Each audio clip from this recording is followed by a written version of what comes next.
Prezados amigos cervejeiros, tributaristas, enófilos e apreciadores, né, de uma boa cerveja, de um bom vinho e que têm curiosidade de aprender um pouco mais sobre tributação brasileira.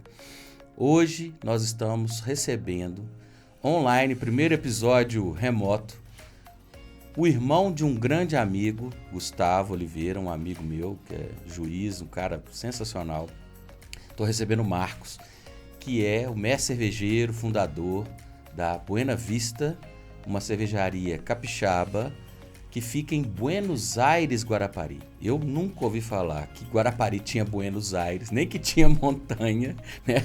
Os mineiros, a praia mineira sempre foi Guarapari, né? Praia do Morro, passei minha infância inteira indo para lá, tenho tios que moram lá, né? Meu tio Roberto, minha tia Marlene, minha prima a Thaís Góes e o Daniel Góes. Ela tem uma loja de doces saudáveis, sem açúcar lá, maravilhosa. O Cássio, que é meu amigo, Becacice, que é um surfista, ex-surfista, né? Agora fica cuidando da menininha dele, da Luíse.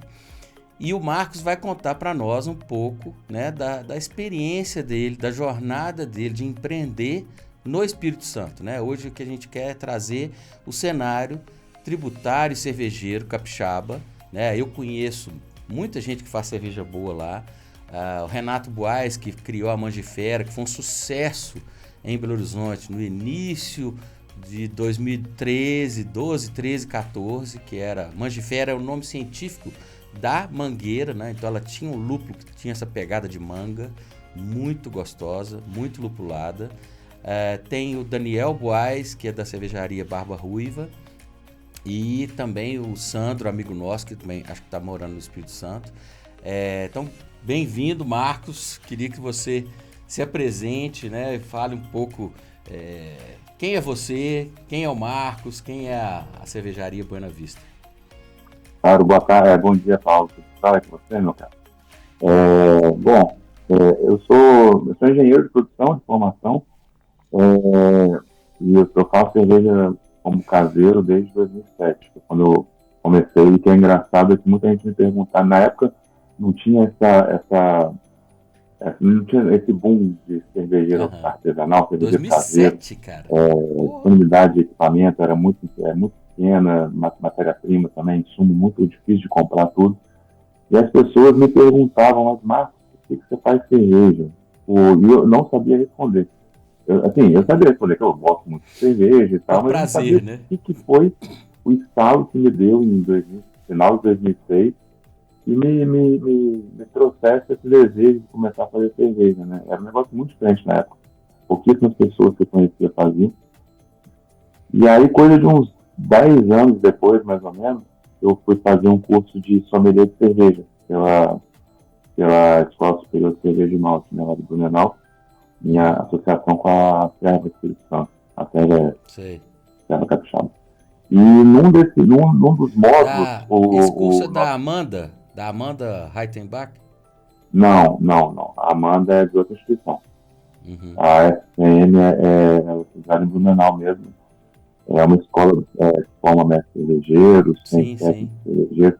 Ela tem na associação com eu acho que com a VLB de Berlim.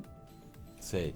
Mas aí nesses cursos, desses módulos do curso, o professor botou um documentáriozinho que filmaram sobre a cerveja no Vale do Itajaí, a região de Blumenau, ali na Santa Sim. Catarina, né? E aí quando eu comecei a ver aquilo, eu falei, cara, eu já vi esse negócio. E aí que eu fui lembrar que ali foi o estalo que me deu vontade de começar a fazer cerveja.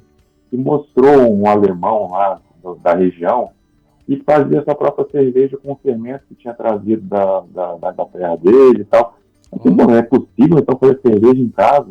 E a partir daí eu comecei a pesquisar, encontrei o livro do John Palmer disponível na Sim. internet, né, o How to Brew, Sim.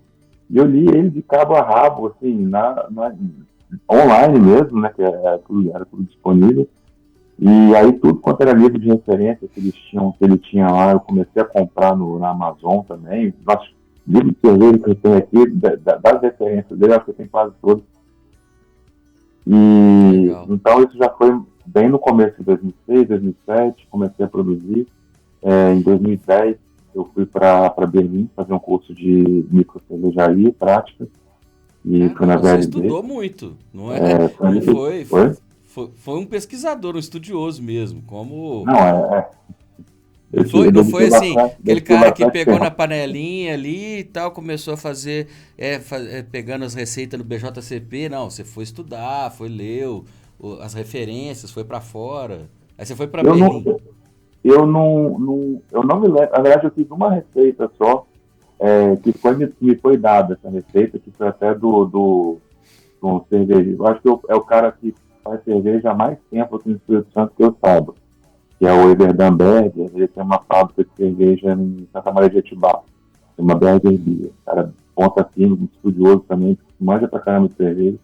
E Sei. até o meu irmão, nesse dia, a gente foi lá na Santa Maria, para conhecer a produção dele. Ele, na época, ele era caseirão, mas assim, era caseiro já com equipamento de inox, tanque pressurizado, Caseiro profissional. caldeira a vapor, era equipamento top que ele já tinha mesmo sendo caseiro. E aí lá ele me deu uma receita de acho que é uma Strong Belgian, que ele produz até hoje essa cerveja. Excelente cerveja. Ele produz lá, ele já ganhou vários prêmios com essa cerveja. Ele me deu a receita e eu fiz.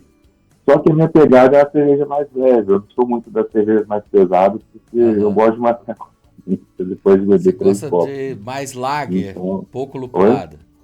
Você gosta mais das lager, pouco lupuladas. Não, também, mas hoje a minha preferida é a American Blonde. Uhum, 4,6% de álcool, ela tem um uhum, lúpulo presente, mas assim, uhum. não é aquela porrada do IPA, é um lúpulo Sim, mais suave, assim, um sim, aroma e o sim. sabor mais suave. Fácil de beber, E né? aí, mas eu nunca peguei receita da BSCP para produzir, não, cara. Toda vez, toda receita nossa é produção, Original. pesquisa, insumo, pesquisando lúpulos novos e tudo mais.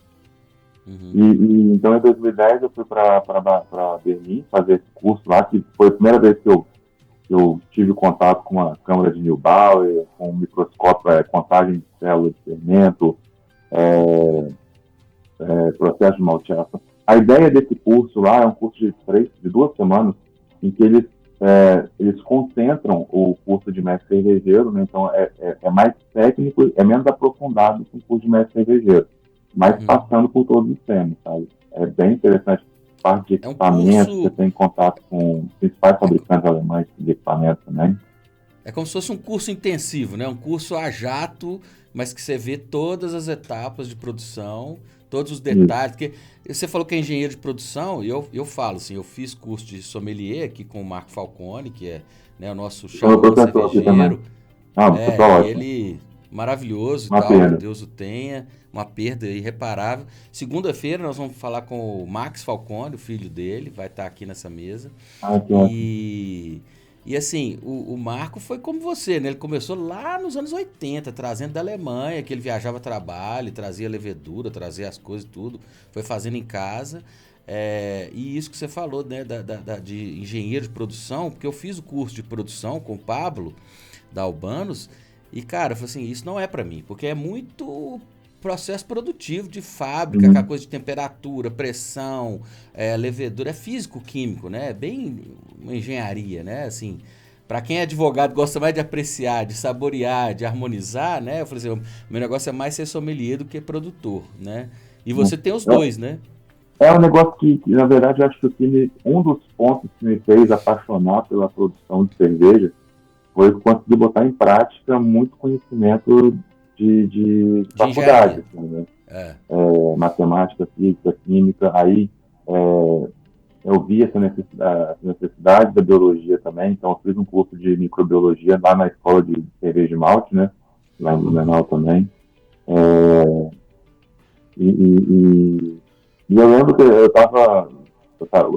tinha já um equipamento mais profissional, mas não tinha mapa ainda, não tinha. Eu produzia algumas garrafas e tudo. E, e, e eu estava lembrando, eu estava na faculdade fazendo cálculo 4 e eu falei, cara, que eu vou usar isso na minha vida? Eu nunca vou usar isso Nossa, na minha vida. Graças a Deus eu nunca fiz cálculo. Variação de concentração, tipo, eu falei, cara, eu tenho perdido, fosfato perdido. Aí um dia eu tava lavando garrafa, eu falei, caraca, eu tô aplicando cálculo 4 na limpeza de garrafa de cerveja. Finalmente você achou um sentido, né? Quantos enxaves eu tenho que fazer para tirar tantos por cento da soda cáustica que eu usei para lavar a garrafa, sabe? Eu falei, caraca, eu tô aplicando cálculo 4. Legal. Você deu sentido pro seu curso. Oi? Você deu sentido pro seu curso, fazendo cerveja. Isso. E assim, eu sempre gostei de cozinhar também, né? Na verdade, desde criança, eu assistia a Ana Maria Braga, a Ana Maria Braga. Ela tinha, sei lá qual era o canal, era Rede Viva, um negócio desse. Um canal desse, nem deve existir mais. E eu tinha meu caderninho de receita e tal, e no meio do caminho eu me perdi, já parti mais pra comida, né? E aí depois, acho que quando eu fiz a primeira produção de cerveja, eu via panela, caldeirão, cozimento. É uma cozinha. Fazer comida e botar a engenharia em prática. Na verdade, é o que a gente brinca aqui, né? Fazer cerveja, para quem não sabe, as pessoas normalmente só veem a garrafa lá, ou a lata, e acham que aquele líquido aparece magicamente ali. É uma cozinha, porque lá atrás, quando começou, né? Pegou o cereal, que ficou num pote de barro, entrou água e veio a levedura do ar e fermentou. Hoje é um processo físico-químico que você pega a água, e hoje qualquer água você consegue transformar ela na qualidade que você quer, né? E você adiciona o malte, que é a cevada ou trigo que foi malteado, né? Que estimulou a germinação, depois torra, seca e moe e faz uma sopa de cereais, né? Você cozinha aquilo para tirar, e é o que você falou, uma cozinha. Primeiro você tem que tirar o açúcar do cereal e depois a fervura para você braçar, né, que é a abraçagem, e adicionar o lúpulo, que é o tempero da cerveja, né? Eu acho que isso é bom para todo mundo saber. Quem faz a cerveja não é o cervejeiro, você faz o mosto. Quem faz é a levedura, né? A levedura que vai trabalhar. A gente só alimenta a levedura. Você só alimenta a levedura. Eu falo que cerveja, o malte é um bebê semente que você interrompeu, secou, né? E depois derreteu, tirou ali o açúcar, e a levedura que é que faz a arte, né? O fungo ali que faz a arte de transformar açúcar em álcool e gás carbônico, né? Mas assim, hoje a gente controla esse processo, a gente tem informação, tem equipamento de controle, a gente sabe o que está acontecendo. Mas eu não gosto de tirar o efeito mágico do processo, não, porque eu ainda acho muito mágico esse processo, essa transformação. E mostra pra gente o quanto que a simbiose que a gente vive no meio ambiente, né? Os próprios, a levedura, a gente quando está fazendo uma cerveja hoje, uma grande maioria, é a levedura controlada, isolada, né? Mas se você botar esse mosto num ambiente um ambiente natural, assim, no meio de uma... Isso vai virar bebida alcoólica. Fermentar. Eu tive a oportunidade de conhecer outro dia, foi a mel de cacau. Você conhece? Não. O pessoal, quando está colhendo o cacau, ele vai separando a casca e bota a semente dentro de uma espécie de balaio, sei lá, de uma cesta. E o líquido, o próprio peso da semente vai fazendo escorrer é um líquido, né? Tem a aparência de uma água de coco, talvez. E ele é doce. É um caldo do cacau, né? É como se fosse um suco ali do cacau, né? Doce. Mas ele não é o suco do cacau, porque ele é só a água que escorre mesmo, naturalmente. Não é que tirou aquela polpa, é um negócio diferente, sabe? Só a baba. E ele é altamente... Oi? É só a baba do cacau. É a baba. Porque eu acho que se for botar o nome como baba de cacau, acho que não é muito comercial, então o pessoal vende como mel de cacau. É muito difícil de encontrar também, né? Só na época de colheita, e algumas pessoas aqui em Vitória estão começando a comercializar. A gente fez isso uma vez na fábrica, que meu funcionário, ele é do sul da Bahia ali, ele é da região ali de cultivo de cacau. E aí ele me falou desse negócio que a gente fez lá um dia. Cara, é extremamente gostoso. Ele falou, Marcos, isso aqui, se deixar de um dia para o outro, isso aqui está alcoólico. Que é o quê? É a própria levedura do ar que está transformando esse açúcar em álcool, né? E é gostoso, cara, é delicioso. Ele falou que o pessoal lá da região de cacau faz uma festinha também. Então, você vê que o o ser humano, desde quando começou a ser sedentário, deixou de ser nômade e começou a plantar, ele produz bebida alcoólica com o açúcar do que ele tem disponível, que é das frutas, daquele cereal que ele tem disponível. Então, o próprio miode, né, o hidromel, que é a bebida alcoólica da fermentação do mel, né, que os vikings usavam lá no norte da Europa, é isso, é o mel, que é bem mais caro, é bem mais difícil, por isso que não é tão popular, porque você tem que ter uma quantidade grande de mel para fermentar, demora o processo bem mais lento, né, de fermentação, para fazer aquele... É um vinho de mel, né, o hidromel. E esse mel de cacau, eu nunca ouvi falar, que deve ser super interessante, né? Essa fermentação natural, né, da levedura do ar, que remete às cervejas belgas, né? Aquelas bem de fazenda lá, que lá na Bélgica, igual aqui em Minas, toda esquina alguém faz um queijo, um pão de queijo. Lá toda esquina a família tem a receita da sua cerveja e que faz com levedura do ar, levedura selvagem, né? E aquelas cervejas maravilhosas, né? Principalmente as ácidas, né? Sours. Você comentou um negócio do hidromel, que é uma curiosidade interessante, porque o pessoal acha que a cerveja é a bebida alcoólica mais antiga do mundo.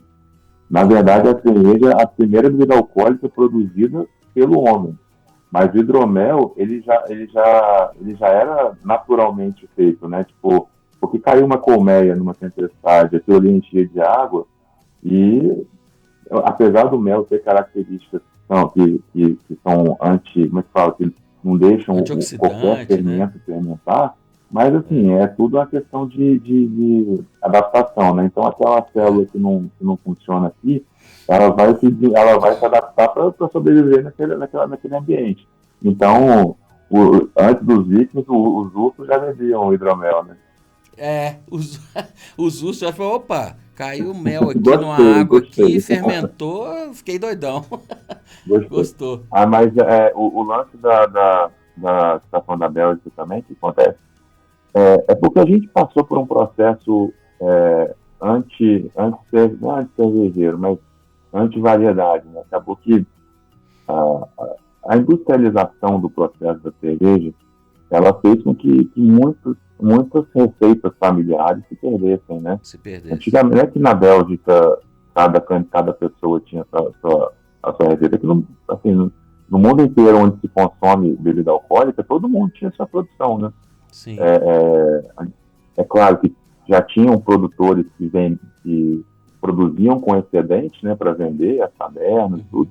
Mas quem morava em fazendas, todas, não tinha esse negócio de chegar no supermercado e comprar uma cerveja. Você comprar uma cerveja no ambiente comercial tem toda uma dificuldade, né? Isso tinha nos Estados Unidos, aí veio aquela época da lei seca lá, de Al Capone, também reprimiu muito o consumo de bebida alcoólica, mas já existia, se você vê na história, muito isso das famílias, e no Brasil também. Isso que você está trazendo é interessante, que a indústria, a massificação e padronização meio que reprimiu, né, e diminuiu essa cultura de produção de uma bebida alcoólica artesanal entre as famílias, né, que volta agora, né, começou nos Estados Unidos, esse movimento craft, aqui no Brasil também, de ter receitas, né, diferentes. E a pergunta que eu mais recebi, assim, tem aqueles comentários dos amigos ou conhecidos que descobrem que você faz cerveja, né? Tipo, você está precisando de alguém para fazer controle de qualidade, aquela pergunta dessa, né?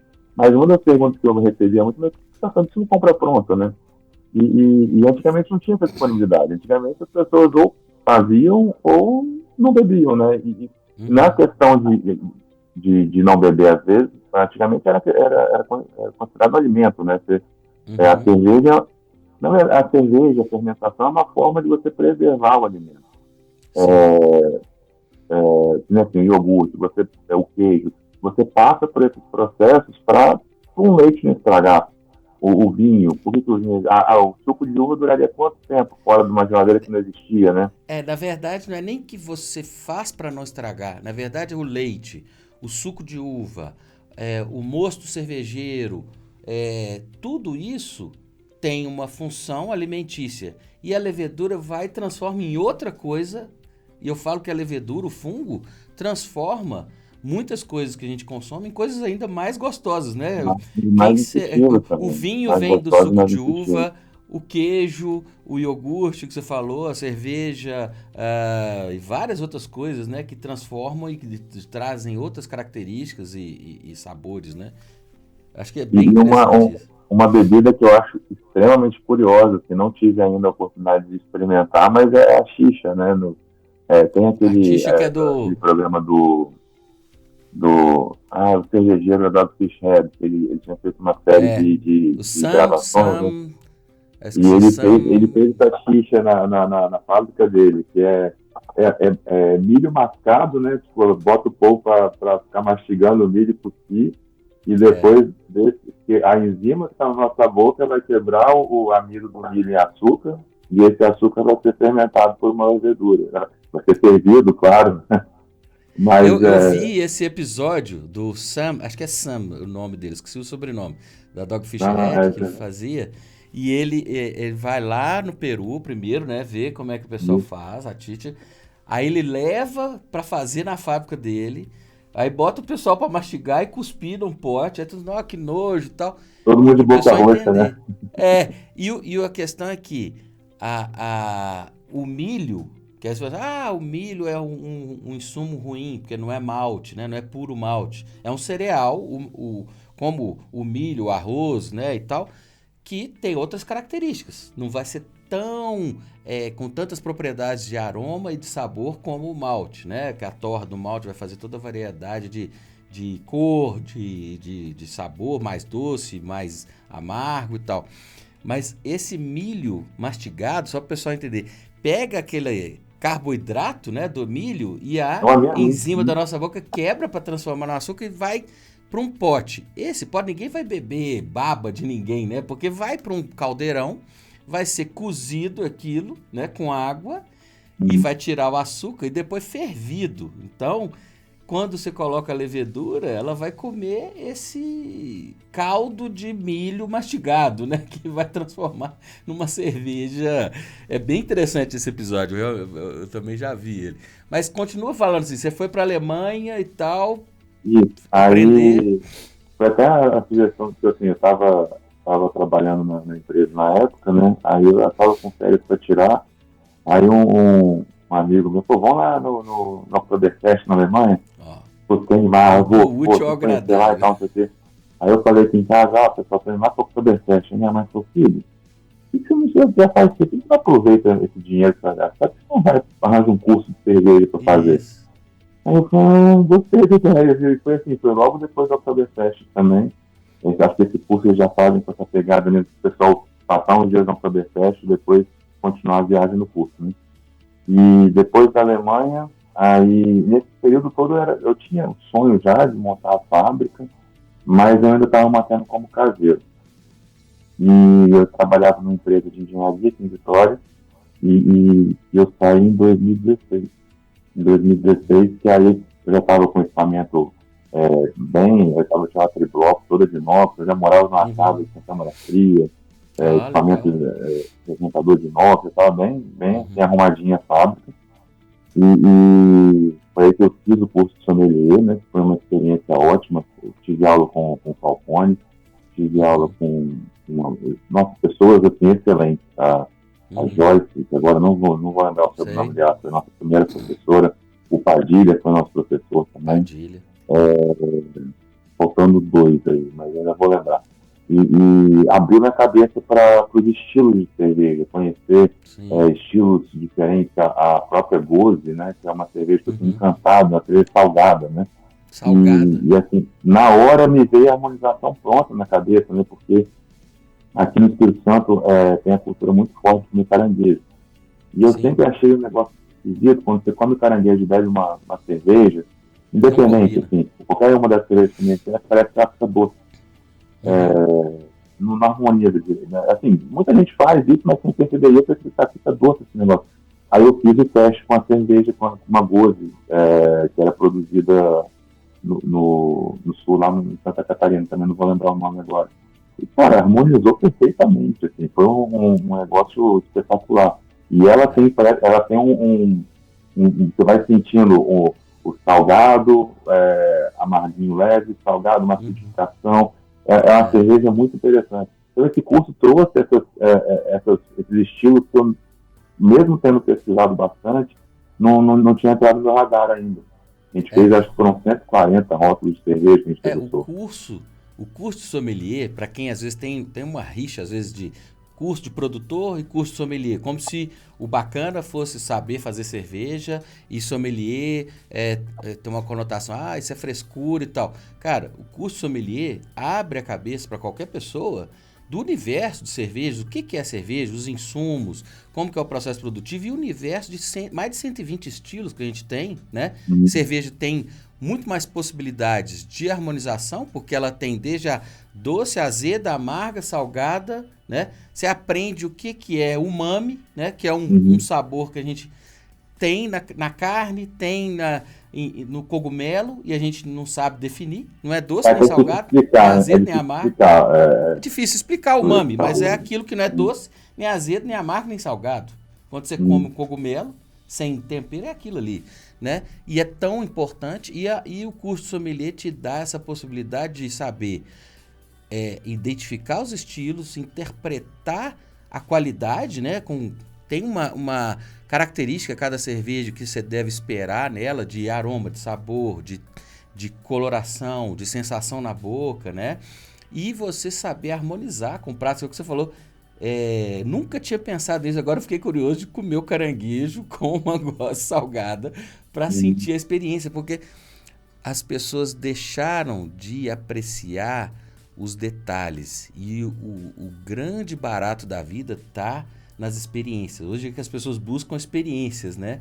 Então você pegar uma cerveja padrão, mainstream, que a maioria das pessoas bebe por volume, até pelo hábito de virar o copo, né? Mas não liga para aroma, não liga para sabor, não harmoniza nada. É só gelada. Beber. Aí é outra experiência, por exemplo, você pegar uma Russian Imperial Stout, né, e harmonizar com um petit gâteau, você pegar uma cerveja sour, azeda, né, mais ácida, e harmonizar com um prato de frutas vermelhas, ou até harmonização não por semelhança, mas por contraste, né, que você faz para gerar um terceiro sabor, que é muito legal, né? Acho muito legal isso que você trouxe. Uma sour que eu fiz num desses cursos aí, eu fiquei assim, até hoje me marcou, acho que é da Val, é a Juliette. Sim, a Juliette era da Baker. Ou era Baker? Era uma rosa. E com chocolate branco, cara. Maravilhoso. Assim, espetacular, é um negócio. Uma explosão de sabor, né? Essa harmonização eu fiz na Baker com o Sandrão na época, e realmente é uma experiência assim, diferente, muito legal, porque você tem muitas possibilidades que as pessoas nem imaginam, né? Que é o legal da... Aquele livro do Garrett, eu tô péssimo de nome, cara. Garrett Oliver, né? Que é da Brooklyn. Só antes de entrar no livro do Mestre Cervejeiro, da mesma Mestre Cervejeiro, só uma correção que no começo me apresentou como que a fábrica minha ficava em Buenos Aires. Na verdade, a nossa fábrica fica em Vitória. Em Buenos Aires a gente tem a choperia, que é um ambiente, nossa, lindo, é todo de container, no meio da floresta, assim, é um negócio, um lugar. É um restaurante com cervejaria, né? É um restaurante, cervejaria, choperia no Alta Montanha. Lá a choperia, nosso foco maior é na linha de petisco, né? A gente está entrando com alguns pratos, estamos com 2 pratos lá, e aí até o final do ano a gente entra com mais algumas opções de cardápio. Mas, nesse livro do Garrett Oliver. Garrett Oliver, eu tô com esporte na cabeça, né? Garrett Oliver, exatamente. E o que ele fala que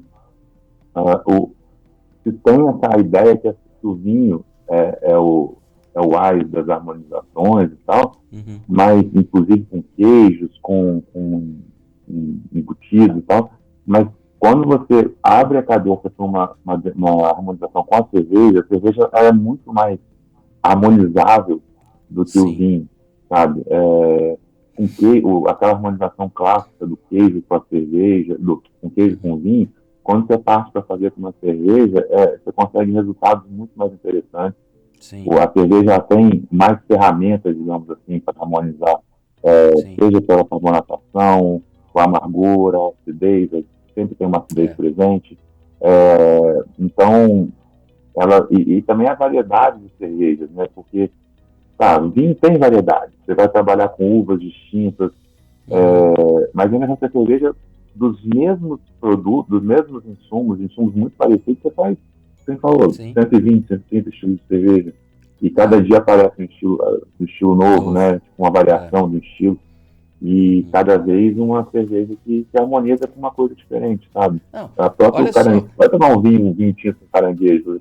Não tem jeito. Não, você vai ter que tomar um vinho branco, gelado, com caranguejo. Mas muito provavelmente, aí eu não sou sommelier de vinho, você pode, dependendo, ter um conflito. Às vezes, dependendo se o vinho for muito doce, né? O vinho for muito azedo. Agora, olha para você ver, eu pensei aqui agora, você falou do Thiago, da Tarim e tal, ele teve aqui esses dias. Ele fez uma cerveja que chama Wafer. Cara, a cerveja, você toma, parece que você tá tomando um wafer daqueles de chocolate. Ele fez uma que chama tiramisu.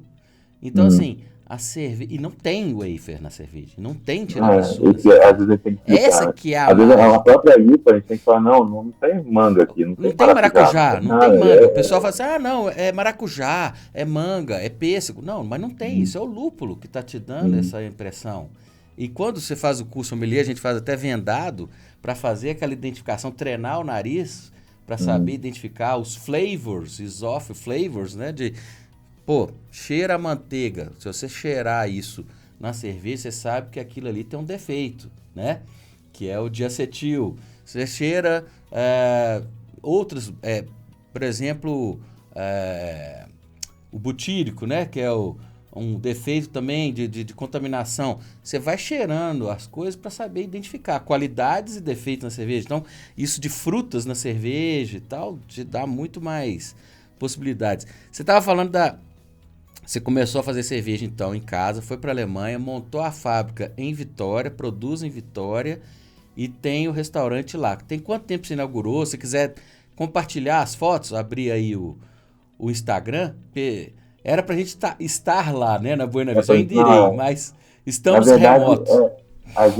A fábrica eu abri foi em maio de 21, meio da pandemia, a época excelente para uma fábrica de cerveja, Corajoso. Né? Mas vamos lá, sem forte.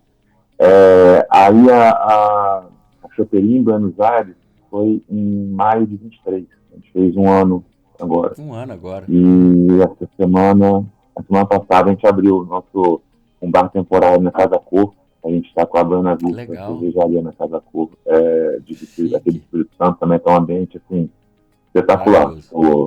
Lá a gente está com a cervejaria, vou mostrar uma foto daqui a pouco aqui, e também estamos com o Bar Secreto, que é um ambiente para eventos, que a gente está operando lá, tá muito legal mesmo. O Bar Secreto é na Casa Cor? Deixa eu compartilhar com vocês um pouquinho, só um minutinho. Tá. O Bar Secreto é na Casa Cor, que você falou? Na verdade, eu não podia nem ter falado, porque ele é secreto, né? Boa. Aí, gente, essa é a página da Buena Vista no Instagram. Aqui é a Instagram da Buena Vista Cervejaria. Vou pegar esse vídeo que tá bacana. Não, o ambiente lá é lindo. Tipo, essa aqui é um segundo andar que a gente tem para fazer eventos, aqui é um almoço. Showzinho. Sensacional. Pet friendly, né? Tem que falar que é pet friendly também, porque lá os cachorrinhos são sempre bem-vindos. E quais estilos que você está fazendo hoje? Quais estilos você faz hoje? Olha, a gente tem... eu nem sei quantos receitas a gente tem, tá? A gente tem receita pra caramba, só que a gente na cervejaria... Deixa eu pegar outro vídeo aqui que mostra mais o ambiente. Tem a entrada lá. Lá na choperia a gente tem 8 torneiros. Então, Pilsen, IPA, hoje tem Session IPA, Double IPA, Red Ale, Amber Lager, Weimer Pilsen. Weiss? Oi? Vit? A Vit a gente tem tempo que não faz. A gente tá com ela no fermentador para tirar já, para entrar com ela na Casa Cor. O New Stout. Acho que de cabeça que eu me lembro são mais essas mesmo. Uai, mas bacana, você tem as principais, né? Você não tem ainda uma Sour, mas você tem as IPA, Session IPA, Ah, Double eu IPA. fiz uma sour, porque assim, eu tenho muita vontade de refazer essa sour. Esse aqui foi logo que a gente inaugurou. Foi bem, acho que na semana da Cara, inauguração. o lugar é muito bonito, cara. Poxa, Não, eu achei que eu ia tinha até conhecer uma hoje. garça fazendo graça lá no dia. Pois é, eu vou ter que ir lá, cara. Vou ter que ir em Tá? janeiro, eu vou dar um jeito Será lá. muito bem-vindo. Pois Será é. muito bem-vindo. Combinar com seu E foi uma irmão. doideira, cara, porque o lugar é tão maravilhoso que a gente, na verdade, a gente nem inaugurou até hoje, né? A gente falou, pô, vamos testar a equipe, vamos testar a cozinha, vamos fazer um soft opening, né? E aí Uhum, chamamos os amigos para fazer esse teste. Só que todo mundo ficou completamente encantado com o lugar e começou a postar. E aí o pessoal uhum. onde que fica, aí todo mundo foi falando, no dia seguinte estava lotado. A gente não tinha. Não Clica tinha. nesse aqui do Ink Coldplay ali, deixa eu ver, fiquei curioso. Volta ali pra baixo. Aqui, ó, Ink Coldplay. A gente sempre Aí tem teve música ao vivo um lá. show. Todo sábado e domingo a gente bota. Nossa, as músicas são cada vez melhores. É, Até você ao vê que vivo você do. fez Hã? um negócio legal, que é o lugar legal, você estudou muito pra fazer cerveja boa, comida boa, que você já é um cozinheiro, né? Você falou que sempre gostou de cozinhar. Uhum. Agora, conta pra nós das dificuldades de empreender, né? Aí você saiu da panela, estudou, foi pra fora, é, montou sua cervejaria. Aí conta pra nós, então assim, do cenário cervejeiro, capixaba e das dificuldades tributárias, jurídicas e tal. Conta um pouquinho da sua aventura. Lá para 2013, 13, 14, eu estava trabalhando nessa empresa de engenharia e eu contratei uma consultoria do Sebrae e para fazer um plano de negócio da cervejaria. Uhum, 2013, 10 anos, mais 10 anos. Aí eu dei uma sorte danada, porque é por sorteio, né? O encaminhamento do consultor, e a consultora que pegou para fazer minha consultoria, ela é madrasta de um amigo meu, amigão uhum, meu, assim, até que mora em Belo Horizonte, o Bruninho, uhum, gente bonita. Ele. E aí ela, cara, ela foi ótima, assim, ela fez um plano super legal e aí esbarramos nesse ponto tributário, que na época, que hoje é complicado, na época era muito pior. Né? E é, ela conhecia um advogado tributarista, de amizade mesmo, assim, de bebezinho e tal, que ele tinha feito o plano tributário da primeira cervejaria capixaba. uhum, E aí ela foi me apresentou esse advogado, não vou lembrar o nome dele agora, mas e ele, a primeira coisa que ele falou, Marco, se você quer ficar louco, está no caminho certo. Porque o sistema tributário cervejeiro no Brasil é é uma complicadíssimo. loucura. E nesse dia ele me explicou como é que funcionava na época, né? Na época a cervejaria não estava no simples ainda. Então você abria a cervejaria, é lucro real, e na época ia a bomba do ICMS e ACT. E Uhum, era loucura. E depois, quando eu abri a cervejaria, já anos, bastante tempo depois, sei lá, 8, 7 anos depois, que aí que ainda no Espírito Santo só tinha a possibilidade de trabalhar com pauta de produto, né? Não sei uhum. como é que é em Minas, se é com pauta também. Tem o MVA e tem a pauta. E aí a pauta é publicada, né? E aí eles Isso. sempre, às vezes, inflam o valor, né? Se você não tem uma pesquisa para pautar, eles colocam um valor absurdo que fica inviável, né? Não, e o pior é assim, né? Porque, no caso, a nossa cervejaria sempre trabalhou mais com chopp, né? A gente embasa Uhum, muito pouco. E E o chopp tem um valor fixo, né? O chopp, independente da uhum, marca e uhum, tal, é o valor do, uhum. portanto, é o valor do chopp. E eu fui descobrir que, pelo sistema de pauta, quanto mais barato você vende seu produto, mais imposto você paga. Porque o ST, ele vai ser em cima dessa diferença, né? Da diferença É. do vendido Porque o ST pelo é valor de como se pauta. fosse uma antecipação do imposto devido lá para o consumidor final que a fábrica paga antecipado do imposto do bar ou do estabelecimento que vende para o consumidor final, para facilitar a fiscalização, né? Então o Enfim, ST é um lance do mecanismo ST, o de lance do ST eu não antecipar a julgo não, porque receita. é muito mais, assim, é um sistema que poderia funcionar, sabe? Mas Uhum. o problema que mais me causou estranheza Espanto. foi esse ponto, porque assim, digamos, o valor do litro da Pilsen na pauta é R$ 20. Se você vende a Pilsen, o litro da Pilsen a R$ 20 pro bar, por exemplo, você não paga ST, Uhum. porque todo o imposto de ICMS Devido. cabido já está sendo tirado no fim. Uhum. Né? Uhum. Agora, se você vende por 15, você vai pagar os 27% em cima de R$ 5, que é a diferença. Se você vende por Uhum. 10, você vai pagar a diferença em cima de R$ 10. Então, quanto mais barato você vende, mais Uhum. caro você paga de imposto. É uma lógica É, completamente. é, Não tem lógica, né? é. E, e logo E depois que eu abri. você já pegou a cervejaria com o Simples, porque foi uma luta em 2015, 16 de incluir as cervejarias no Simples, porque essa coisa da massificação das grandes indústrias, tudo foi pensado para as grandes. Então, assim, as grandes têm incentivos tributários, têm regimes especiais. O ST é para fiscalizar as grandes quando elas vendem, elas já recolhem antecipado em todos os estados o que vai ser vendido do PDV, do ponto de venda e do bar para o cliente consumidor final, porque para o fisco é muito mais difícil fiscalizar vários bares, várias lojas de cerveja, então ele fiscaliza as indústrias.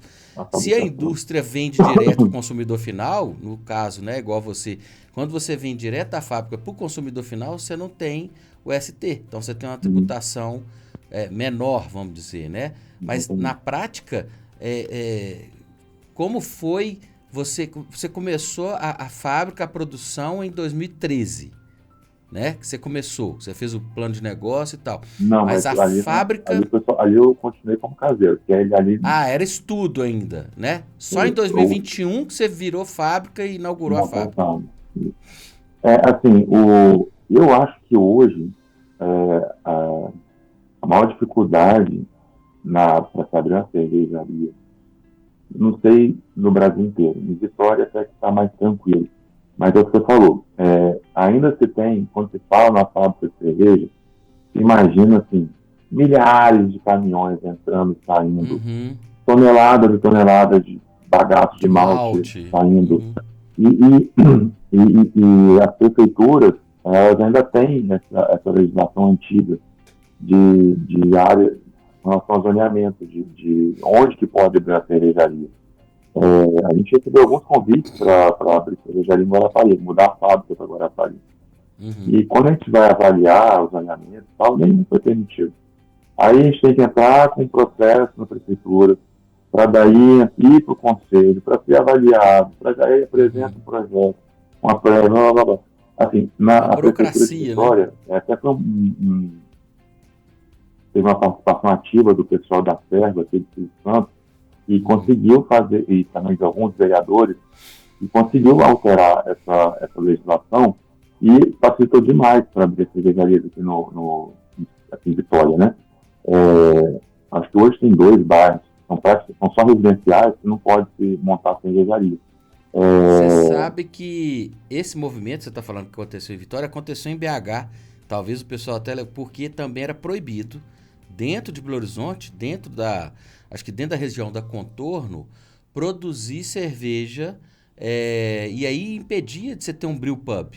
E aí o pessoal começou a entender de legislação, à medida que as pessoas vão aprendendo sobre produção de cerveja, sobre os estilos de cerveja, e começa a produzir, empreender, começa a ter um conhecimento jurídico. E isso começa a gerar um movimento de engajamento, né, cidadão, para mudar a legislação. E aí o pessoal conseguiu alterar a legislação. Por que tinha tanta fábrica em Nova Lima, tanta fábrica fora da Contorno? Por exemplo, a Vals era lá no bairro, perto do Corpo de Bombeiros, lá na Pampulha, num bairro bem afastado, por causa do zoneamento.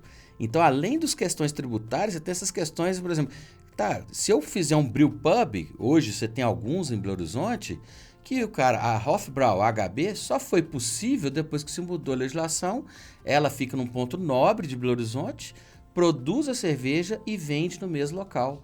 Então, na própria fábrica, o brewpub podendo funcionar dentro da cidade, facilita a questão do zoneamento, tem todo o controle sanitário de entrada e saída, né, de rejeitos, a questão de água, a questão de destinação dos resíduos, e você possibilita de ter uma tributação menor, porque ele já vende da fábrica para o consumidor final. Então, ele não tem que aplicar ST. Aí você tem algumas cervejarias em Belo Horizonte que tem o próprio brewpub que acontece isso. Outras aí em Nova Lima, né? Que é Tarim, Koala, etc. Cud, Krug, várias que você tem lá. E algumas nem tem brewpub, né? Só fábrica mesmo e manda para o PDV. Mas a HB e algumas outras, elas já têm essa... E Vitória, então, seguiu o mesmo movimento, né? De mudar a legislação para permitir. Inclusive, inspirado mesmo nessa alteração de Belo Horizonte, tá? Sim. Eu lembro que eu estava mais atuante na serva na época e até participei de algumas reuniões desse tema. Né? Mas foi para o sábado, 2016, 2017, que começou esse movimento. Mas, assim, muitas cidades ainda não atualizou, né? Se eu for pensar no impacto de uma da micro cervejaria, de uma nano cervejaria, é menor que a padaria, vai. Muito equipamento elétrico, sem barulho, tem muito. Eu, pra você ter uma ideia, em 2017, 2018, eu comprei um terreno em Cariacica, que é uma cidade perto, para construir um galpão, para montar uma cervejaria, cara, e eu desisti. Tanta dificuldade que tinha. Para começar a obra, assim, quando você falava que era cervejaria, aí depois, não, foi 18 para 19, isso. Aí depois tudo de papo de vizinhança, cara, não é tão complexo assim, sabe? Acho que o pessoal tem chamar o um pessoal para desconhecimento, a produção, né? E falar, olha, é isso aqui que eu tô querendo montar na sua cidade, não é. O pessoal tem muito desconhecimento e aí gera essa... Porque na prática, uma cervejaria, como você falou, eu fui, por exemplo, na Henks, lá em Juiz de Fora. Cara, é um galpão pequeno, não precisa ter um espaço muito grande lá, até que é grande a cervejaria, mas você precisa basicamente de água, você tem as panelas de fervura, de braçagem ali, que é uma cozinha, é uma grande cozinha, e os tanques de fermentação. Você tem que ter um controle de entrada de insumos, basicamente sacos de malte que chegam, ficam armazenados, e depois tem a moagem, né? Tem um lugar que faz a moagem, vai direto para o tanque, junta com água, você tem uma filtragem da água, um controle de qualidade da água, e depois vai para o tanque de fermentação, né? Então, assim, não é um processo que tem um impacto de risco, por exemplo, de explosão, de acidente, como outras, né? Uma indústria siderúrgica, metalúrgica e outros negócios que tem, né? Então, assim, o que mais se tem controle... É um modelo que foi feito pensando nas grandes, né? Nas grandes. Quando, na época, quando foi feito esse modelo, só existia cervejaria grande. Então, realmente, se eu imaginar uma fábrica de uma cerveja comercial dentro do contorno, não faz o menor, não tem o menor cabimento, né? Exato. Mas não é essa a realidade atual. Hoje, os equipamentos estão cada vez mais modernos, menores. Então, não faz tudo digital, né? Eu vejo a cervejaria hoje é tudo digital. O cara tem um controle digital automatizado do processo, controla temperatura, pressão, análise química ali e tal. Na Henks lá, o pessoal me mostrou, faz tudo automático. Mas aí, beleza, montou a fábrica, teve a luta de licença de mapa, licença ambiental, CNPJ, emitir nota fiscal, etc. Conta aí a novela. E sou eu e mais um na fábrica, né? Então fica tudo... Eu consegui, faz tudo. Antes era eu e mais eu. Aí eu tenho um funcionário que trabalha comigo, o Marcinho, cara, ele assumiu a parte de fabricação. Toda um aprendiz. Oi? É um aprendiz de mestre cervejeiro. Cara, mas ele manja bem, então eu não gosto nem de fazer muita propaganda, não. Senão alguém... Mas ele, vou parar de falar dele. Mas Então, assim, essa parte toda é bem válida. É bem válida. Nossa, mas não sei como é que faz. Tem solução? Pois é. Mas me conta, aí você montou a cervejaria. Como que foi começar a emitir nota? Você contratou um escritório? Você falou do tributarista aí que ajudou você. Existe algum Esse incentivo no tributarista, Espírito Santo? ele só me mostrou o caminho da loucura, né? Isso, Aham. aí eu botei esse plano de negócio guardado no fundo da gaveta lá.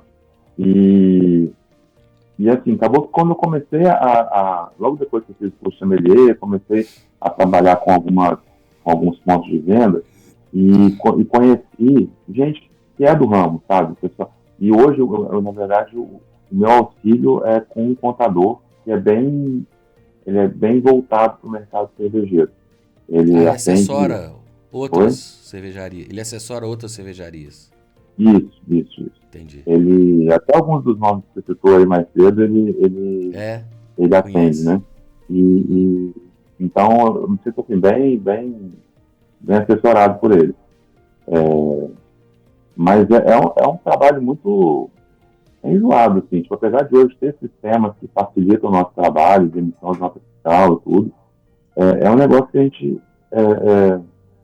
É a parte chata do processo, sabe? Uhum. Toda a produção, você já deve ter participado de algumas produções, é um processo cansativo, mas é um processo prazeroso. Quando você É, finaliza a cerveja, quando você vê o resultado da cerveja. Agora, ficar tomando conta dessa parte contábil, contábil, nota fiscal. fiscal, é a parte enjoada do negócio. Mas é aquele negócio, é Faz a regra do parte. jogo, né? Não dá pra É, se tiver a solução, eu tô dentro, mas eu não mas é o consigo que ver como você fugir disso. falou. Olha a complexidade que é para você montar uma cervejaria de sucesso no Espírito Santo ou em Minas, mas a evolução das coisas nos últimos 10 anos ou 15 anos. Antes era muito mais difícil. Hoje você já teve acesso a curso de sommelier, curso de produção, você já tem acesso pela internet a guia de estilos, a orientação sobre on flavor, off flavor, como fazer cada estilo, receitas, como montar uma cervejaria. Você tem hoje já fornecedores, né, de equipamentos para cervejaria especializados. Você já tem envasadora de lata. A gente estava falando da lata de alumínio, que é Insumos também. mais barata, leve, preserva mais aroma e sabor, né? Rotulagem, que faz toda a diferença na marca. E apesar disso tudo, você vê que apesar do cenário cervejeiro ser efervescente, teve uma queda, um período, né, da pandemia e tal, mas agora volta com muita... o cenário tributário deveria não ser uma preocupação para você. E isso é um problema para todo empreendedor no Brasil, porque Uhum. cada produto ou cada serviço tem uma dificuldade, uma complexidade específica. Então, fazer cerveja no Espírito Santo tem um cenário tributário diferente de fazer cerveja em Minas Gerais. E fazer vinho já é outro cenário. Fazer cachaça ou prestar um serviço de consultoria. E isso, a reforma tributária visa simplificar ou trazer uma tributação mais isonômica. Não deveria ter tantas exceções. Você não deveria se preocupar tanto de achar um contador especialista em cerveja. Olha o nível de complexidade. Uhum. Deveria ser algo simples, como você... Montei minha cervejaria, está aprovado pelo mapa, tem todo o controle sanitário, eu tenho meu CNPJ, eu tenho minhas receitas aprovadas. Você vai conectar lá seu ICNPJ e emitir sua nota fiscal eletrônica. Nós já somos tudo eletrônico. Só que o problema é com tantos detalhes e exceções que você tem. Então, se você for vender cerveja no Espírito Santo, é uma tributação. Se você for vender para fora do Espírito Santo, é outra coisa. Se você for Não, vender... Aí você tem outro é ST. pior que isso, né? Porque É se muito eu for pior. vender no Espírito Santo é uma coisa, se eu produzir no Espírito Santo, vender em Minas é outra coisa, se eu for É vender outra na coisa. Bahia é outra coisa, se eu É for outra vender. coisa. Então, assim, Não, isso eu nós lembro estamos que eu estava falando conversando só... com o Lapoli foi Ah, presidente da Bracema durante um tempo, né? aham. E ele Sei, falava, conheço. cara, acho que ele é tributarista também, não é? O irmão dele, que Uhum. é Carlos Lapoli. Acho que é. E ele tava falando, inclusive ele foi um dos professores do curso de sommelier aqui, que eu estava tentando Aham. lembrar. É uma matriz que você tem que fazer para entender quanto que custa produzir cerveja no estado e vender em outro. Porque são 27 estados que são 26 possibilidades para cada estado, 27 possibilidades, né? Porque ele vende internamente também.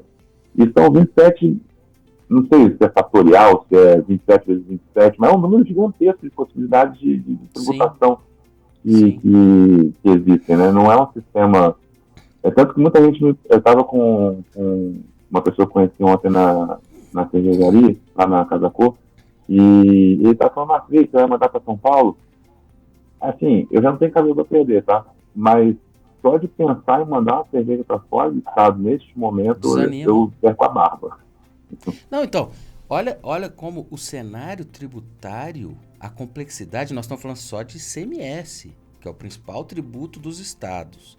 Você ainda tem PIS/COFINS, você ainda tem IPI, você ainda tem, né, outros tributos, que a ideia é reunir PIS/COFINS, IPI num CBS e o ICMS e IS num IBS, fora o imposto seletivo, que aí é outra discussão.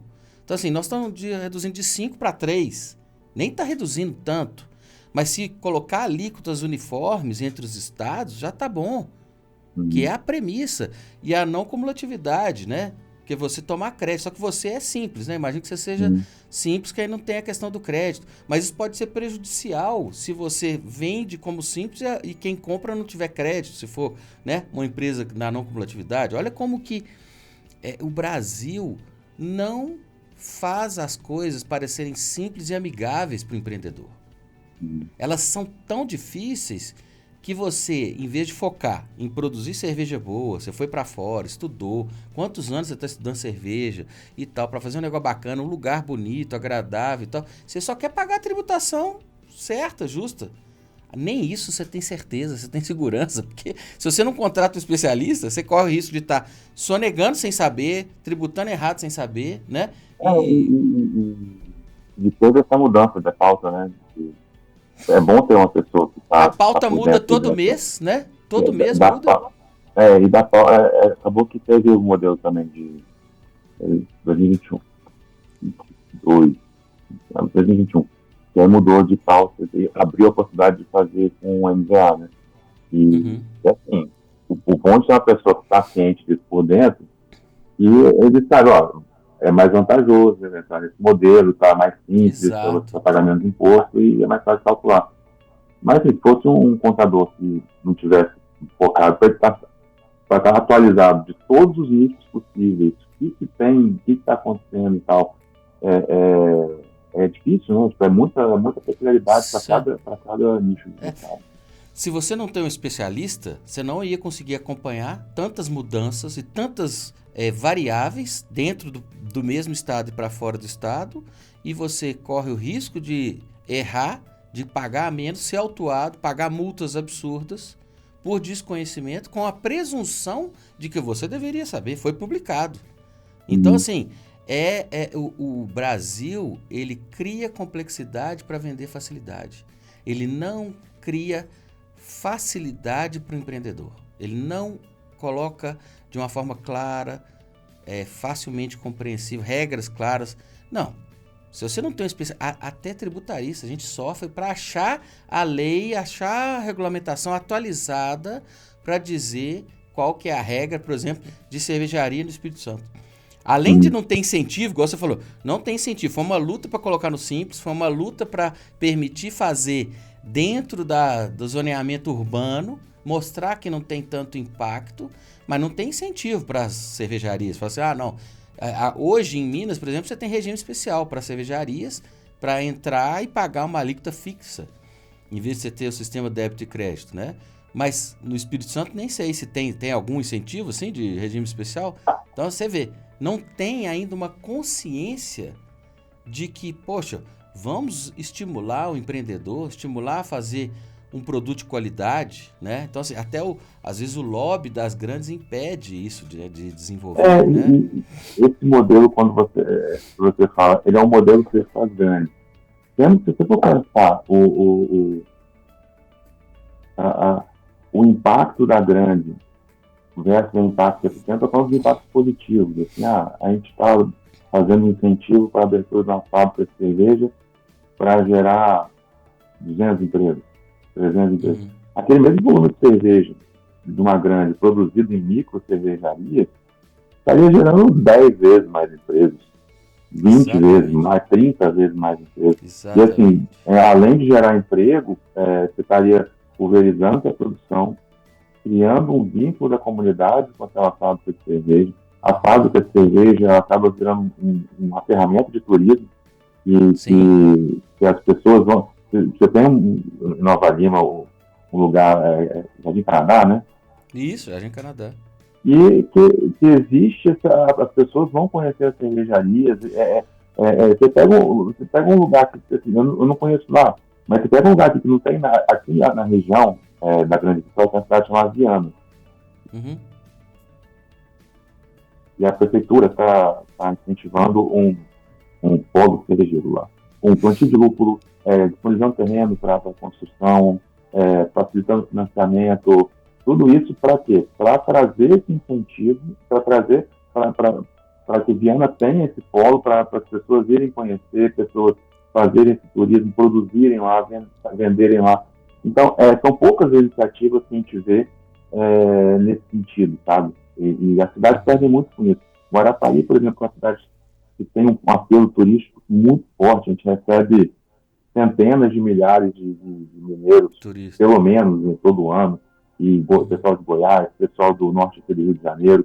E acaba que você só tem a praia, sabe? Você poderia ter outros atrativos, sabe? Você falou tudo, porque assim, Rio de Janeiro, Estado do Rio, Espírito Santo tem muita essa coisa de ligação com o Rio, né? Até mais do que com Minas, apesar de muitos capixabas virem de Minas, né? Acho que sua família também até... Vocês nasceram em Minas e foram para o Espírito Santo, né? Eu sou o primeiro capixaba da família. Mas o Gustavo nasceu em BH, né? O Gustavo nasceu em Minas e veio com 6 meses para Vitória. Isso.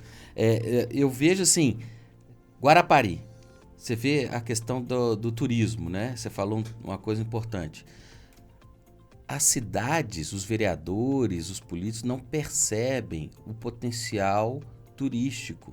Então, às vezes, o turismo vem não por iniciativa pública, mas pelo próprio empreendedorismo de quem faz acontecer. O Guarapari cresceu muito no turismo, porque os mineiros iam, que era uma praia gostosa, mas a prefeitura demorou tantos anos a acompanhar esse movimento de trazer conforto, calçadão, trazer infraestrutura, que o mineiro acabou deixando muito de ir para Guarapari e ir para Cabo Frio, que também demorou a acompanhar. Aí o pessoal começou a ir para Búzios, aí Búzios cresceu demais. Então, assim, as pessoas vão buscando onde tem conforto, tem infraestrutura, tem apoio, tem segurança, tem restaurantes, tem uma rede, né? E você vê Guarapari, o litoral da Costa Verde ali, de Espírito Santo e Rio de Janeiro, que é a Mata Atlântica preservada, muitas vezes eu já fui litoral norte de São Paulo também. Você tem um privilégio que é mar bonito, mar azul turquesa, esverdeado ali, Mata Atlântica, que é o caso da Buena Vista, né? Que tem uma natureza maravilhosa. Quando você vai em Domingos Martins, Biriricas ali e tal, e você tem, né, essa região de Mata Atlântica bonita, a natureza bonita, e o mar ali do lado. E aí você traz, se você tem incentivo para o turismo, é o que você falou, você está criando na Buena Vista uma coisa que você não sabe nem aonde vai parar. Você vê que foi criar. Sabe aquele filme do Kevin Costner, que ele fala assim, build it and they will come? Construa e eles virão. Foi isso, cara. Você fez, você não sabe onde vai parar. And they will come.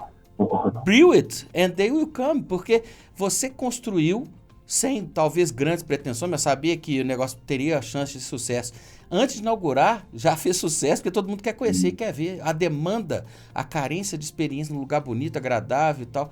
E você pode estar criando um polo cervejeiro aí nessa região. Daqui a pouco você vai ver. Outros vão começar, peraí, igual o Barba Ruiva fez lá em Domingos Martins, né? E começa a ter essa...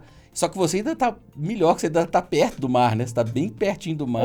Buenos Aires, cara, tem montanha com vista pro mar, né? Tipo, olha só. Você tá na praia, lá na Praia do Morro, no centro, você tá 15, 20 minutos de carro, você já tá lá em cima. Sério? 15, 20 minutos? Cara, é engraçado, porque quando eu fui conhecer, foi em novembro de 21. E, cara, tava um calor, parecia, tinha acabado de chover, parecia que tava na praia de pressão. Abafado. Um calor infernal, 11 horas da manhã, assim, eu fui lá conhecer. Quando eu cheguei lá em cima, cara, eu passei frio. E isso em 10 minutos de trânsito, sabe? 10 Olha minutos só. subindo pra lá. Frio, assim, neblina, aquela neblina gostosa passando. Mas é um lugar, assim, que é inacreditável. É cachoeira, Mata Atlântica, muita água, e tudo na beira da praia, na beira da praia. E Cara, Guarapari já eu tem esse faço. potencial muito grande de praias, das praias maravilhosas, uma mais bonita que a outra. Tem muita. Nesse ponto, eu acho que a prefeitura pode ter demorado para acordar, mas hoje, assim, Uhum. a Praia do Morro está com uma urbanização muito bacana, muito É. interessante. O centro de Guarapari tem o seu charme também, tem as suas praias gostosas. Uhum. Tem praia que eu nem conheço, cara, que eu vejo foto, eu nem acredito em Guarapari. O fato de você ter agora infraestrutura e uma cervejaria me dá mais vontade de voltar ao Espírito Santo, conhecer. E tem um cenário cervejeiro que está, né, movimentado aí no Espírito Santo, tá como se fosse, acho que Minas no início dos anos 2012, 13 também começou um monte de cervejaria e vocês empreendendo e ainda tem essa questão do turismo, né, de você ter o mar e a montanha, a Mata Montanha. Atlântica lá. É. Aqui em Espírito Santo, eu acho que o cenário, isso é uma leitura minha, né? Eu não sei se as pessoas Uhum. compartilham desse entendimento, mas eu vejo muito mais potencial de um ponto cervejeiro, cervejaria artesanal, na parte de turismo. Aqui em Sim. Vitória, o que acontece? É uma cidade pequena, se for comparar com qualquer outra Sim. capital, praticamente, né? Sim, sim. Vitória, Acho que tem um Vitória milhão de e habitantes. Florianópolis tem tamanhos um pouco semelhantes, mas e assim, se for parar para pensar, não é uma cidade que tem um apelo turístico tão forte. A gente teve aí anos de turismo de negócio, de expansão de grandes empresas, então durante a semana ficava aquela ida e vinda de profissional de montar equipamentos e tudo mais, e isso lá até acho que 2012, 13, foi um boom que teve aqui econômico. E quando essas expansões foram ficando prontas e a gente perdeu esse turista. Acho que a gente nunca, Uhum. aqui no Espírito Santo, a gente nunca se preocupou muito com o turismo por conta dessas grandes empresas que elas atraem o turismo de negócio, né? E Uhum. acabou que deu uma caída. E hoje, assim, Vitória não, é uma cidade muito bonita, é uma cidade muito Agradável. gostosa de se viver. É uma É. cidade maravilhosa de se viver. Mas não é uma cidade que tem um atrativo turístico. A gente recebe. Até foi um cliente, agora eu sempre confundo se é Rondônia ou Roraima, mas ele foi na cervejaria. Aí eu fui conversar, tipo, perguntar se estava tudo bem na mesa. Ele falou: pô, vocês moram num lugar, aqui para morar deve ser o melhor lugar do mundo. Aí eu falei: o que você está falando isso? Ah, não, aqui pro turista aqui não é legal, não. Mas por quê? Ah, cara, eu vou pra praia, eu praticamente tenho que levar meu Cerveja. cooler com cerveja, porque eu queria um lugar que eu tivesse um beach club, que eu pudesse sentar e ter servido Uhum. confortavelmente. E, cara, a gente realmente, assim, nesse ponto, a gente está engatinhando, sabe? Aqui Uhum. em Vitória, Curva da Jurema, que é um lugar que durante muito tempo foi, digamos assim, muito mal aproveitado, muito mal Uhum. aproveitado. Hoje Uhum. já temos ali uma, uma quantidade de quiosques assim, bem organizada, de altíssimo nível, sabe? Atendimento Uhum. legal. De que a praia está sendo melhor aproveitada. Uhum. Em Camburi, que é uma praia grande aqui em Vitória também, Sim, e conheço. não sei se você conhece, mas já Conheço. estamos melhorando também o padrão dos quiosques ali para atender o Uhum. público. Mas, É. assim, ainda estamos engatinhando, a gente ainda precisa É, melhorar mas muito para assim, chegar num polo eu, turístico, sabe, para eu o Brasil morei em inteiro. Fortaleza. Morei em Fortaleza, lá no Ceará, tem muito turismo. Até por causa do turismo internacional. É muito Hum, próximo da Europa, tem voos e tal. E aí tem muito investimento de grupos brasileiros, internacionais em infraestrutura. Então você tem beach park, aí você tem vários condomínios, vários resorts, vários barracas, como você falou, grandes. Você tem lá Crocobit, você tem Chico Caranguejo, tem barracas que são um clube, é gigantesco, com toda a infraestrutura. E sol o ano inteiro. Então, assim, como é sol o ano inteiro? Lá só tem calor com chuva e calor com vento, né? Primeiro semestre chove, mas nunca chove muito. Chove, depois abre o sol e no segundo semestre o vento pro kite e tal, que o pessoal gosta tanto de fazer lá. Mas não tem a Mata Atlântica. É aquele cenário mais de dunas, mais de coqueiros e tal do Nordeste. O mar mais morno, muito caranguejo também, que o pessoal gosta, mas não, é diferente do caranguejo do Espírito Santo, né? Que o mar no Espírito Santo tem uma vantagem. Além da Mata Atlântica, o mar um pouco mais frio e muito bom para mergulho. Mergulho no litoral do Espírito Santo é muito legal, né? A gente tem muitos pontos de mergulho. Lá no Ceará não tem tanto, porque é mar aberto, né? E aí você tem que ir. O bom de mergulhar é no costão, né? Onde tem os recifes, onde você tem rochedos, que aí fica a vida marinha ali mais bonita, né? Então, assim, espero que esse podcast seja ouvido por pessoas do governo do Espírito Santo, dos municípios, para perceberem como Vitória, eu sei que é uma cidade maravilhosa de se viver, assim, e que tem um potencial turístico maravilhoso, e as cervejarias podem ser um atrativo muito grande, né? Assim, graças a Deus agora já tem o simples para a cervejaria, já tem o zoneamento, mas poderia ter estímulos como o Estado conceder regime especial de tributação, e tomara que a reforma também simplifique e torne isso mais isonômico, né? Que você não tenha tanta preocupação, não tem que ter um especialista, que facilite você vender para outros estados. Por exemplo, a gente tomar a Buena Vista aqui em Minas, né? Porque hoje não vale a pena para você, né? Não é viável, né? E assim, a maioria das cervejarias cresceram muito localmente por essa questão tributária, porque aí beba melhor, beba local, beba menos, beba local, porque você toma cerveja fresca, é melhor eu ir lá na sua fábrica, lá na sua cervejaria e tomar uma cerveja fresca, não pasteurizada, de qualidade, né, que não vai sofrer oxidação no transporte, mas também limita, porque desenvolve o local, mas você não vai para fora, porque a tributação te Mas sabe que desestimula. é um ponto que vale ressaltar, acho que eu estou conversando com a pessoa certa sobre isso, porque antes dessa possibilidade da cerveja entrar como MVA aqui no Espírito Santo, era mais bizarro. Hoje ainda é um pouco bizarro, mas você vai na prateleira do mercado, a cerveja mineira ela é mais barata que a cerveja capixaba. É mesmo?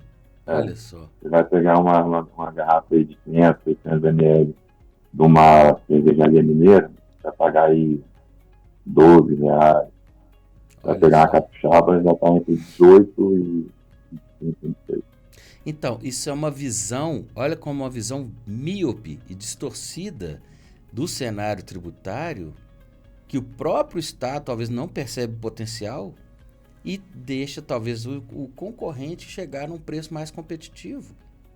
E por uma distorção tributária. Tenho certeza que os custos de produção e tudo... Você vê que mesmo com a logística, hein, do cara produzir em Minas e levar para ainda chega mais barato. Então, mas assim... Tem um outro ponto. Eu acho que, como se tem um estado menor, em termos de população, eu vou te dizer que poucas são as grandes fábricas de cerveja aqui no estado. A gente tem micros grandes, talvez, mas a maior parte é entre nano e micro. Então, assim, o custo de produção, quando você está com uma escala maior, acaba saindo, né? Você consegue produzir maior quantidade, você tem um custo mais diluído aí. Então, aqui a realidade é de fábricas menores. Mas, assim, foi muito bom te conhecer, Marcos, assim, saber que a sua cervejaria está bombando, vamos falar a verdade, assim, me deu muita vontade de conhecer, só pelas fotos, pelos vídeos, assim. Tenho certeza que a cerveja é de muita qualidade, por tudo que você estudou, por tudo que você já fez de curso sommelier, curso de produção, foi para a Alemanha Microbiologia. e tal. Microbiologia, engenheiro de produção, aprendeu a usar cálculo para fazer cerveja, né? Deu utilidade para lavar garrafa. Pois é. E assim, se Eu nem precisar de mostrei qualquer... para vocês aqui o nosso bar secreto que a gente inaugurou semana passada. Mostra aí então. Deixa eu botar aqui. Deixa o convite, depois nós vamos botar o arroba, né? Buenos Arroba Aires, Bernardo Cervejaria. pra gente conhecer. Não, Sabe que tá. eu vi esses dias que você colocou até referência de hospedagem perto da cervejaria, tem uns locais pra ficar, né? Sim, é uma demanda que a gente tem bastante grande, sempre manda uma mensagem para a gente em relação a isso, porque o pessoal quer abrir uma cervejinha não quer pegar a estrada depois, né? Então, a gente disponibiliza as opções que a gente conhece, que estão ali na Eu região, vi. ou então, às vezes, muita gente chega lá e já não tem disponibilidade de local para ficar, então a gente indica um motorista para levar e tudo mais. Muito Mas legal, cara. o pessoal que gosta de passeio ali, quando você está num clima gostoso, aí às vezes está um friozinho lá, e o pessoal já fica animado para Namorar. passar o dia. Não, vai, passa o dia na cervejaria e vai namorar em algum chalezinho aí na É isso montanha, aí, pô. Maravilhoso. é isso aí. Aqui, deixa eu abrir aqui para vocês. Nossa, tá Compartilha aí. encantador o lugar lá, viu? O meu sócio na cervejaria, na choperia, ele é arquiteto. E, e Ó, aí ele que fez o projeto da nossa. Esse aqui já fez. Vou fechar aqui. Aqui é a cervejaria lá na Casa Cor. Deixa eu pegar aqui um outro. que legal. Esse é o espaço secreto que você falou na Casa Cor. Não, essa é a cervejaria. Essa é a Ah, tá. cervejaria. Aqui. Olha, que bonito, cara. Show de bola. Ficou bem legal, né? Muito show. Então. E aí o bar secreto, infelizmente, eu não posso compartilhar porque ele é secreto. Mas deixa à vontade o pessoal de ir lá.